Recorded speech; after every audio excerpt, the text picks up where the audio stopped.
There we go. All right. It's just like a 60-second countdown, and then I just bring it in whenever I want. Dude, I'm gonna pull up the stream just so I can see the stats and stuff. Yeah. It's just from FOTMob. See the stats and stuff. Yeah. Yeah, it's just from FOTMob.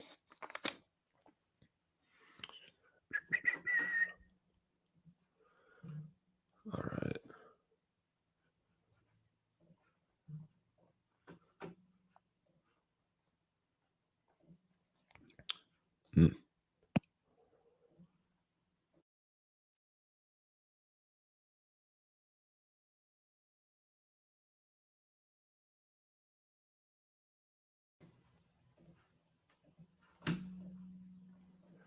All right. Still figuring out the audio, but we are here.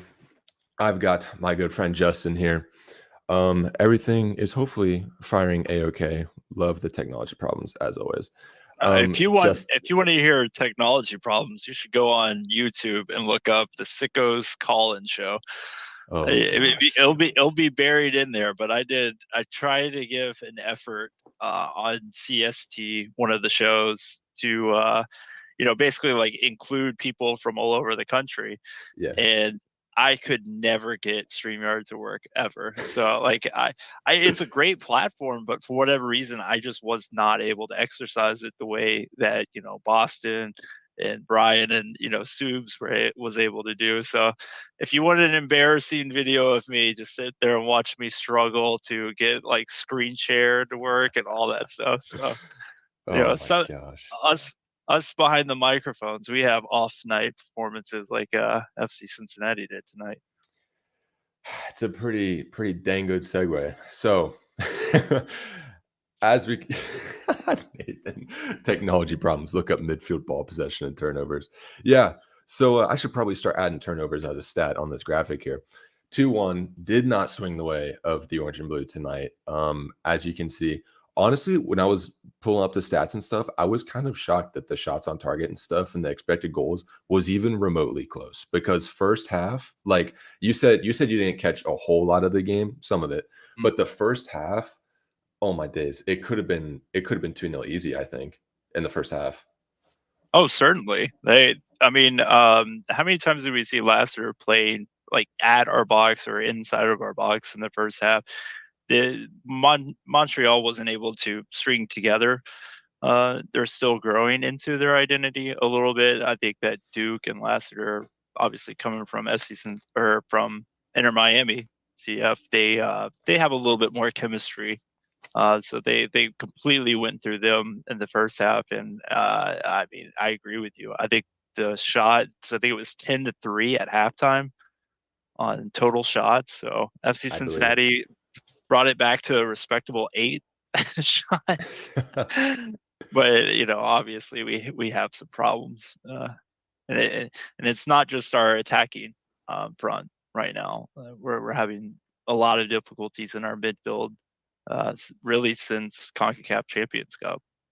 Yeah, I noticed tonight specifically, our wings were getting hammered. Like it would be like a ball through, and it's just like, oh my gosh, it just down the wing cross. I think the commentators, if I recall correctly, because doing like talking and watching is some things go over my head. But I think the commentators were talking about how Montreal have like not gotten too many crosses in the box.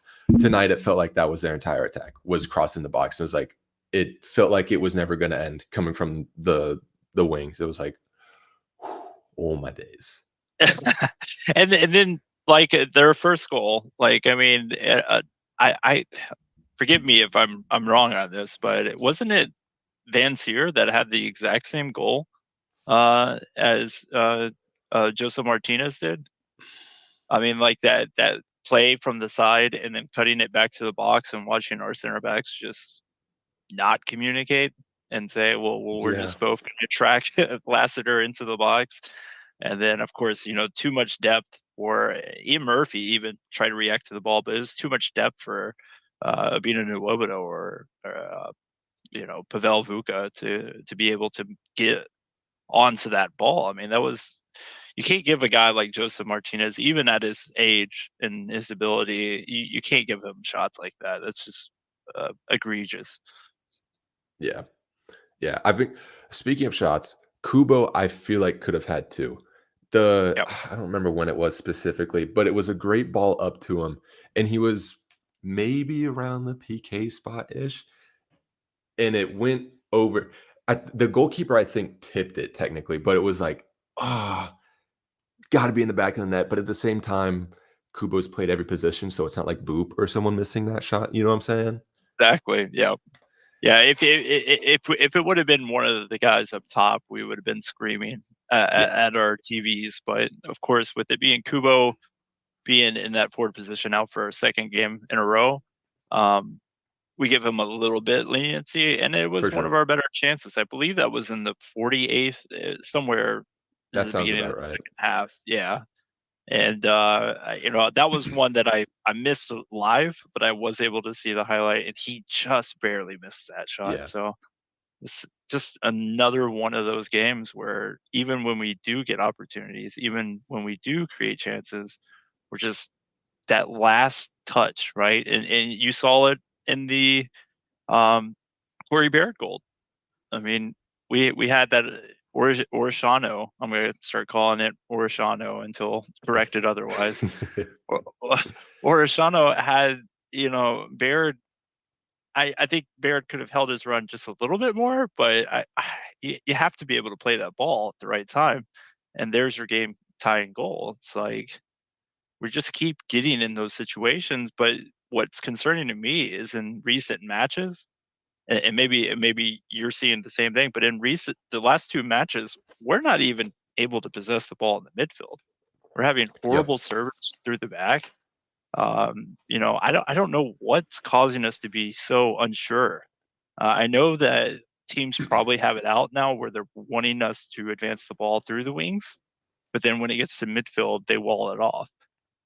So whenever that ball needs to go back to the midfield, it's just not there. And I don't know what that communication's like with Pavel Vuka or Obina Nwobano. You're seeing a Lucho Costa have to drift back to get onto that, but even his touches are pretty rough. So the midfield right now is just killing us. I think we're not really sound on any of the three phases of the game, and it's really really hurting FC Cincinnati. We are scoring the goal, but this is what fans have been talking about, right? Is these close matches. I know Jose, who's usually on our Monday shows in the chat room, he's been saying it for 2 years now. Is you can't just keep surviving on one goal wins. You need to be able to create something. And now it just seems like everything is falling apart just to solve the problem for goals. Yeah. Brian, talking about Brian B, by the way. Mhm. Kubo should have had it, but he's got 2 goals in 2 games. That was, like, the first thing that came to mind when the goal went in or when he missed, sorry. I was like, I wanna be upset, but 2 goals in 2 like, to Brian's point, he finished a comment, "No other striker can claim that this season yet." No, He said, "I don't think." So it's like, no, ah, the Bupenza, I think his other goal was in CONCACAF Champions Cup. I think Uh, against are you talking about Cavalier? I believe so. Yeah. Then Yeah, that second leg match when they came to FC Cincinnati. yeah, I don't think Barrett has gotten a goal in MLS play. no. So Santos has like one, I believe, but maybe, and that may not be in. So we're scoring in very unique ways right now, and yeah, Kubo stepping up, and I don't mind seeing him come in another game because if you're just not out there producing, then what are we doing here? We need to have players that can be a dynamic in and around the box, and I think Kubo gives you that ability. I think his first touch has improved significantly over the last 2 years. I think he was god awful, if I'm being frank, in 2021. I thought, for sure Kubo was going to be one of those players that were going to be out. 2022 wasn't great for the first half of the season. Really, toward the end of the season, he really started turning on that first touch off of the pass really improved. And since then, he's been one of the most dynamic playmakers on the team. He's been a super sub for us in the midfield, but uh, I'd like to see him play a little bit more at forward because right now, we don't have line breakers at all. We have guys that are fast, but they have no ability to get on the ball. And they're, we talk about how good Santos is at speed, and we're just not seeing that this season. I think that the offsides definitely hurt, but I think that Santos is really kind of, I don't want to say overrated, but it's really getting to the point where he's not providing a lot for FC Cincinnati, and one thing that you could rely on is his speed. And now that's not even breaking line. So Kubo for me is definitely that next option at least. I think that some of the problems with Corey Baird may not necessarily be his fault. I think there's a lot of problems that need to be solved. So yeah, I have to agree with Brian B. I think that yay, we got 2 goals from our what is he, the 8'6" wing back forward on our team. Yeah, I mean, I'm gonna put in Arsenal terms because this is the way I know how.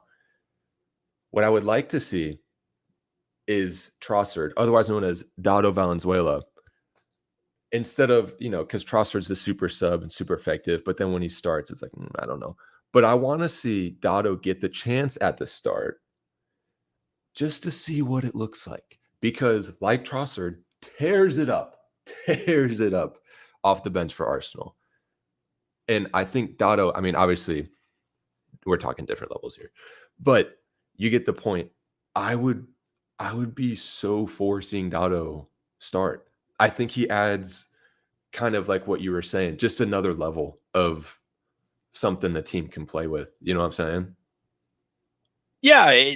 So help fill in the blanks here. So Trosser is playing in what position? Because I don't watch a lot of Yeah. Arsenal Okay. football. So Trossard plays wing, striker. It kind of similar, just an attacker. He's an attacker. So he comes in and Gotcha. he's super sub, score goals. It's just, I love it. Makes my heart grow 10 times.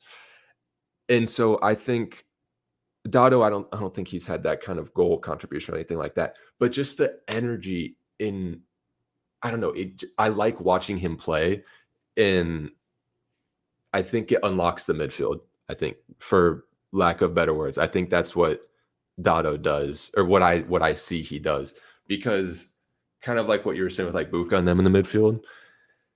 I would just like to see, just give him a chance. Give him a chance in the midfield. I'm super open.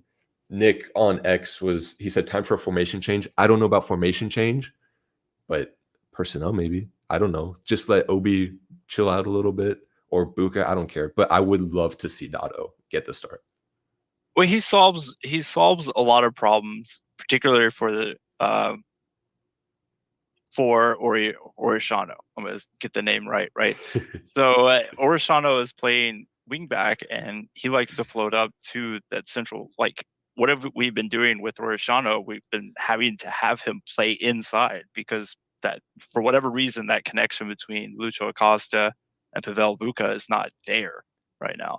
We need Obi to sit back, right? We can't keep asking him to play forward. So having somebody like that would help kind of get that disconnect. Like Buka, instead of Buka being that disconnected player, you have ability to have Dado come up and play, but also creates a little bit of that pressure on that left side of the box. Something that we're all too familiar with. Some of our wingers or forwards have been able to do for FC Cincinnati, particularly Brenner. Right, Brenner was always able to play on that left side of the box and be able to move the defense inside. And what did that create? They created opportunities for Barriel, who was our wingback floating up the left channel. So we need somebody to be able to put that pressure in the central area and not lose a wingback, because that forces Lucho Acosta to play outside. So I agree with you there. I just think that what you do with that is, if you're not able to play the ball from the back forward, then you're creating another problem with a player that's going to be playing forward minded. and isn't able to link up play. Now, if Dado is going to be one of those players that can prove that he can play not only in the attacking third, that transition from midfield to the attacking third, he needs to be able to play in the defensive third, transitioning forward, because that's really what that key that position. He's not getting in at 10, it's the 8. I don't Yeah. see him as a 6 because we can't afford to. It sounds crazy with 3 center backs, but we really can't afford to give up all that space out in front of our box, because that is really killing us. We saw when we had Obina Nwobino have a defensive lapse against um, Frankie Amaya in the last match. That was, we have that gap. So we can't afford to commit another attacking player that's going to vacate that space. So it would have to be Pavel Buka. Yeah. Yeah, that's the beauty of these, post-match thoughts. You get the just very rash, "I want to see Dado in the in the starting 11 Yeah, right yeah. I now." think a lot of people do, and a lot of people can find him as a forward. Until because he's a bigger guy. Um, I mean, we don't know what that would look like, right? Like, he's come on in some garbage time minutes. Everybody remembers that game against Cavalier. Uh, so he's had some great moments, and you can tell he has got this team down a little bit on the timing of runs, and he understands where players like to play. But the problem is that, like, you're already committing so much to the attack right now, and you're really, really, really hurting the ability to play through the midfield now. So that's where we have to see Dado be able to do it. So I agree with fans. I agree with you. I think he definitely has earned more minutes for the side, but where do you put him? Yeah. Yeah. Alright, well, I don't wanna take too much from the boys on a Monday night, but we will end with our own personal and probably from my end, very rash post-game, best and worst from the game. I'll let you go first. You are the guest. Yeah, for me, the worst was just the communication defensively. We're having problems with the offense. I'm going to say it over and over again, but the communication, to see that goal, that first goal conceded in the way that it was, is extremely frustrating, because we have 2 center backs who are extremely talented, extremely gifted. They know what they're supposed to be doing, but they're not communicating. There's no reason an Lassiter run, all due respect to Lassiter, not the greatest forward of all time, right? There should not be Matt Miazga and Miles Robinson tracking back for him on that run. You can't leave Ian Murphy, who's now in his 3rd season with FC Cincinnati, in that decision of, okay, do I keep with the winger that's floating into the box, or now do I get the man who's clearly Martinez at the top of the box, and can I even get there? And you have to, I don't know if that communication needs to come from Roman not being there and maybe directing some of the guys, but Matt Miazga has kind of been the field general even when Roman's been in there. So that's what's disappointing for me. That's the worst. For the best, I would have to say I'm probably going to steal it from Brian Biedenbach. We have seen Kubo kind of emerge as one of those options at the forward position, because right now we only have 3. Unless you're crazy enough to try to put Lucho back in the forward position. I think those No days are thanks. I think those days are over. I Yeah. think we really have problems if we're in that mode. So I think that having Kubo as that option, and not just a theory, not just a, hey, it was brought in as a forward, but some proven success at that, and the best success on the team so far in scoring. Yeah.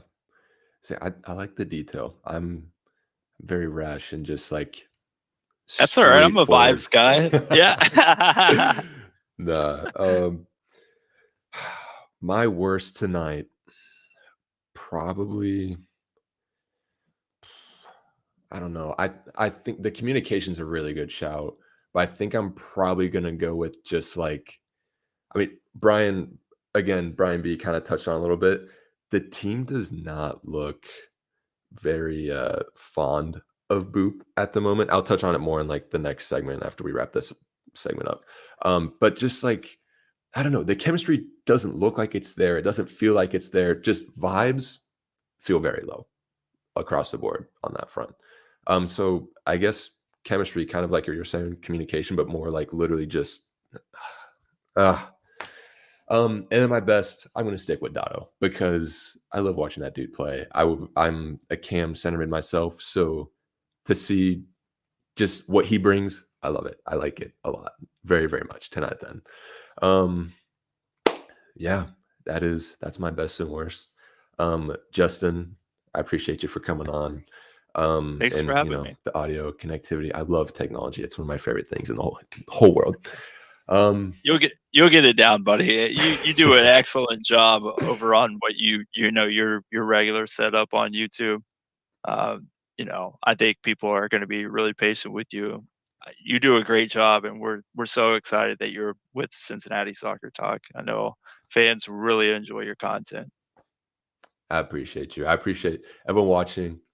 Big ups, Justin. Thanks for tuning in. I'll see you. All right. Bosh. Let's get into a little bit more breakdown, and then we'll wrap some things up. So let's see. Bosh. Ah, man. Okay. So let's try to look forward a little bit. Little, positivity in that.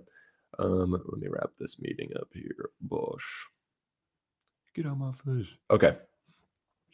So, like I said, I'm super high on Dotto right now. So just pardon me. Like I said, that's the beauty of post-match reactions is you can be rash.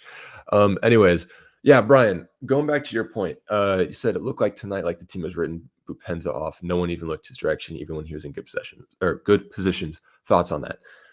Yeah, for me, I was talking to my fantasy my fantasy Premier League chat at halftime, and I was like, I'm kind of reaching a point where I feel like I'm just lying to myself if I say that everything's okay in sunshine, puppy kisses, rainbows, whatever the saying is.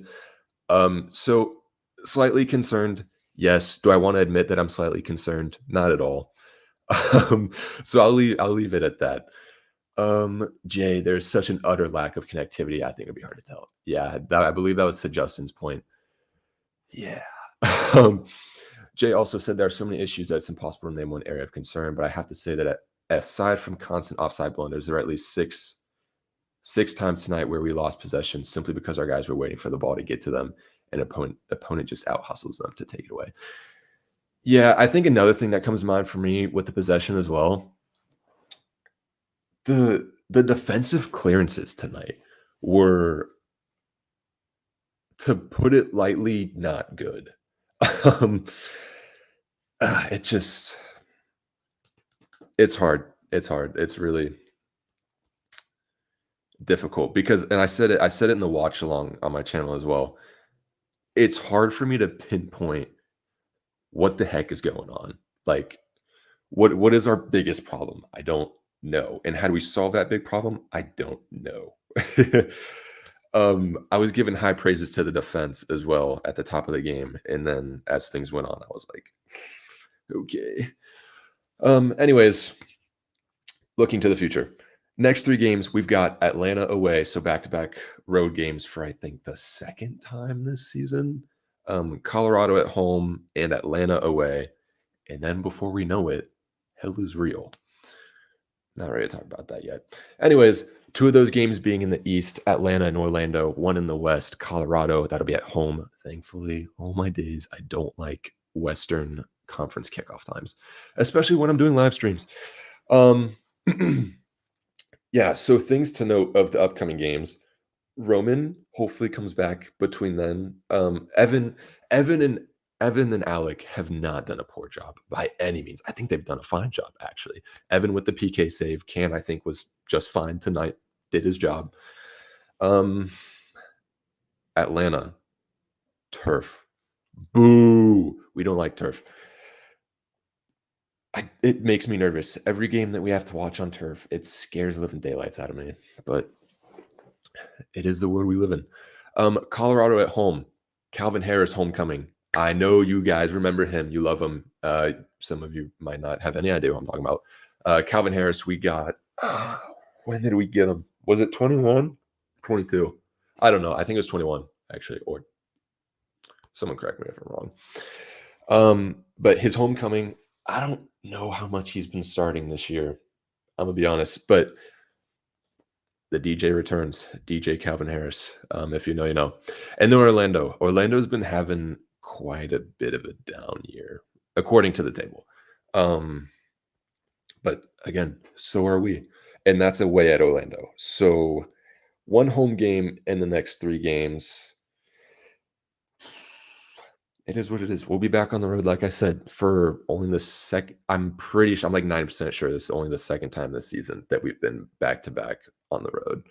So should be fun. Positive thoughts, positive vibes. Yeah, I don't like being a Debbie Downer.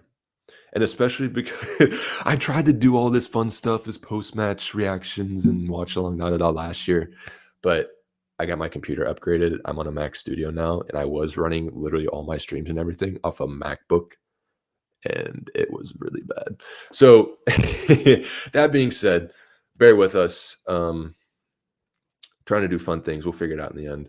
Just like FCC will figure it out in the end. So that is the post-match reaction show. Thank you for joining. If you watch the watch long over on my channel, Wolfster on YouTube, thank you for joining that as well. Thank you for checking out the post match. And yeah, we will see you guys next weekend for the Atlanta game. If all goes to plan, technology, please work with me here. Yeah. Hope you guys enjoyed. Be sure to tune in. Today is Saturday, not tomorrow, Monday, for the boys breaking down this game, the week, and looking ahead. So yeah, again, thank you guys. Appreciate you. Check out the description if you're on YouTube or Facebook. I don't know. I don't really use Facebook. Anyways, I'll see you guys. Thanks for watching.